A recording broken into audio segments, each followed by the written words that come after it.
বন্ধুরা, তোমরা সবাই কেমন আছো? আশা করি সবাই ভালো আছো। আজকে আমি রান্না করব রূপচাঁদ মাছ। এই আবার একটা দিদি বাজার থেকে রূপচাঁদ মাছ নিয়ে এসেছে। রূপচাঁদ মাছ রান্না করব, তাই ভাবলাম তোমাদের সঙ্গেও শেয়ার করি। রূপচাঁদ মাছকে লবণ আর হলুদ দিয়ে ভালো করে মাখিয়ে রেখেছি। আর মশলার জন্য লাগবে টমেটো, আদা রসুন, পেঁয়াজ আর ধনেপাতা। চলো মাছটাকে আমরা এবার ভেজে নিই। তেল গরম হয়ে গেছে, এবার মাছটা ভেজে নিচ্ছি। আদা রসুন বেটে নিচ্ছি। মশলাটা বাটা হয়ে গেছে, মাছটা উল্টে নিচ্ছি।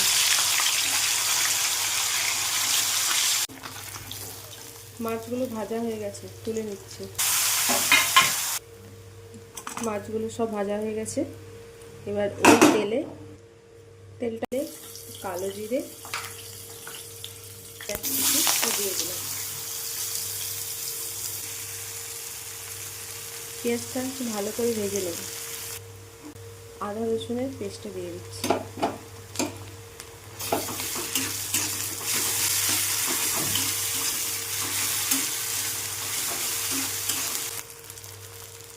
স্বাদ মতন লবণ, হলুদ, একটু লঙ্কা গুঁড়ি দিয়ে মশলাটা কষে নেব।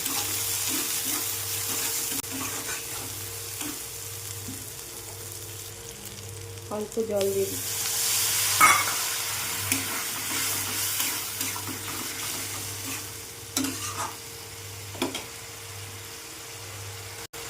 মশলাটা কষানো হয়ে গেছে, এবার টমেটোগুলো দিয়ে দেবো।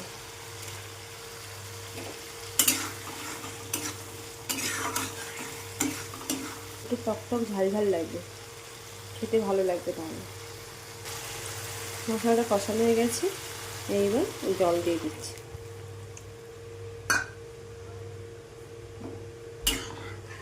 ঝোলটা ফুটে এলেই মাছটা দিয়ে দেবো। ঝোলটা ফুটে এসেছে, এবার মাছগুলো দিয়ে দিচ্ছি। শেষে ধনেপাতা কুচি। রেসিপিটা আপনাদের কেমন লাগলো অবশ্যই কমেন্ট করে জানাবেন।